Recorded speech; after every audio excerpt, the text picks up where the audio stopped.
As promised, I'm going to walk you through my process from the very first step to the very last step. And today is the very first step, and we're going to be talking about paints, mixing paints, pigments, mixing pigments. So stay tuned. The first thing we're going to talk about are the products that we're going to need in order to mix the paints that I use for my jewelry and my artwork specifically. You're going to need a good varnish, gloss varnish. I personally like Jo Sonja gloss varnish. I know there's other recipes out there, and if anybody wants to know any of them, just reach out to me and I will see if I can get them for you and share them, because this isn't like some secret. The next product we're going to be using, let me have this boy up here, is Valspar 2000. And you want to make sure that it is base C. That means clear, even though, take note, it looks milky on the inside. Every time I go to buy the Valspar, they chase me down the paint aisle. I'm stealing something illegal, and they're like, but it doesn't have color. And I'm like, I know it doesn't have color. We're good. But everybody that does this type of art will tell you they get chased down the paint aisle as well. Don't be intimidated. Just know that if you go to get a clear base, that they're more than likely gonna try to stop you. You don't know what you're doing, but you do. We're gonna start with a paint first. And the first thing that we need to know is whether or not it's a opaque, semi-transparent, or transparent paint. And this one that we're gonna be mixing is semi-transparent. And I can tell because you see this little square right here? It's got a half a dash and it's halfway filled in, meaning it's half see-through, let's say. If you're looking to use a golden does a little different. This is golden. Golden does this little line on the back like this. And as you can see, it's like right in the middle, meaning half semi-transparent. And the thing that you need to know about that is if it's opaque, that means it's like a glass, nothing, no light's coming through that. The color that it is what you see is what you're gonna get at the end. Semi-transparent allows some light through to help boost that light factor. And then transparent lets light through it. That is the difference. It just depends on whether you want that opaque color, the little more vibrant light looking color, or the super lighter color. It still has the same hue, but it will just let light move through it. And it reflects differently with the other paints and pigments on your canvas and your jewelry. Here we go. The first thing you need to know, besides opaque, transparent, and semi-transparent, is the mixture and the ratio.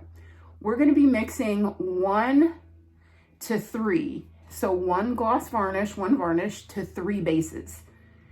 And then we'll be adding the pigment in, and you'll see in what order in just a minute we're gonna be doing that. But those are the 2 products that you really, really need in order to get your paints mixed. Let's jump in. You will find, and I have found, sorry, it is a warm day and I have these lights, your girl's hot. First thing that we're going to do is actually measure out 1 tablespoon. That was another thing, hold on. I wanted to tell you. The measurements 1 to 3, it can be in teaspoons, it can be in tablespoons. It doesn't matter as long as it's 1 to 3. Now we can move on.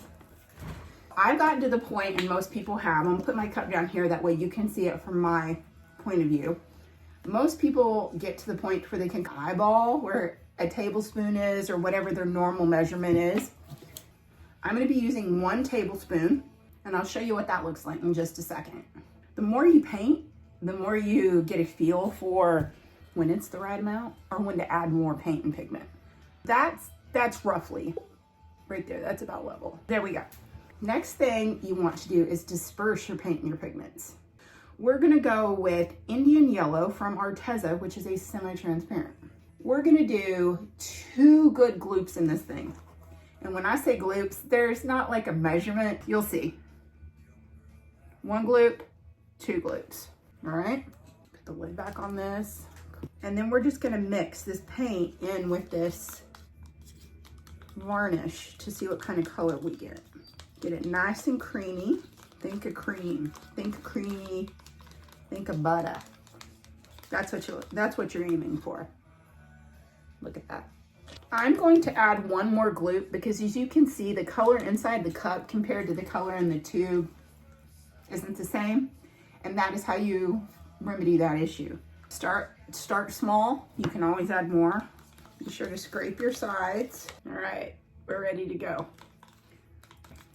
Once we've got this dispersed pretty well, we're going to put 3 of our Valspar bases in this cup. So it's right below me. I'm gonna reach down and I'm doing exactly the exact same measurement as you just saw. I'll see if I can show you. 1. I pre-mixed my base and everything. Here's 2. Now we're gonna go with 3. It warmed up, and in the winter I was used to a little bit thicker paint, but now that it's getting a little warmer, and you're just gonna go round and round and round. And yes, Valspar, when it's wet, does look a little whiter, but it dries clear. I have another base I prefer, but I don't want, or I use, not prefer, and I don't want to confuse anyone or get anyone confused today. So for today's purposes, we're gonna say that it is my favorite. It honestly just depends on where you're at and what you can get, because formulations are different in each part of the country. All right, with this, it's actually pretty good, exactly as is. Like you do the trace test, you see that? There you go. It melts right in. Think of melting. We will call this one good. Try to wipe the edges of my lids. That way when I put my lid on it, it works and doesn't get stuck on there and crusted on there. But the next thing we're going to mix up is a pigment. Let me get a better lid. Throw that one away. And I label it, and once I'm done labeling it, I shelf it. I do not use my paints normally for at least 24 to 48 hours. I like to let the bubbles dissipate. And the reason that I'm showing you this is because I want to show you the difference in what a pigment does versus what a paint does. We have our cup again. We're going to do the exact same for a pigment, but we're only going to do varnish. 1 tablespoon. And with the pigment, it is grainy. I'll show it to you. We're only going to be dispersing the pigment. We're not going to be adding the base. And that is because you want all of these fine little grains to dissolve and butter up as much as possible. I love cracking a new pigment. This is what your pigment's going to look like. It's a powder. It's fine. Some are better than others. Some are finer than others. But on this, I'm going to do 1 good gloop. Just one, I'll show you. And drop it straight into that pigment. I will tell you that when you're mixing pigments, it is suggested that you wear protection. It's up to your discretion. I feel like we're each adults and we can figure that out on our own. But this is what it's going to look like. You see it kind of floating on the top there? You're going to slowly start to paddle back and forth. And you're going to work on getting that just immersed in the liquid. I'll show it to you in just a second. Let me see if I can show it to you now, mid-shot. There you go. I give these, like I said, 24 to 48 hours to set and soak, because it's just inevitable that once you have a powder and you're mixing it with a liquid, you're going to get some like lumps and bumps. And you can probably see them in the light right there. You see those lumps and bumps? Let this set, these pigments set.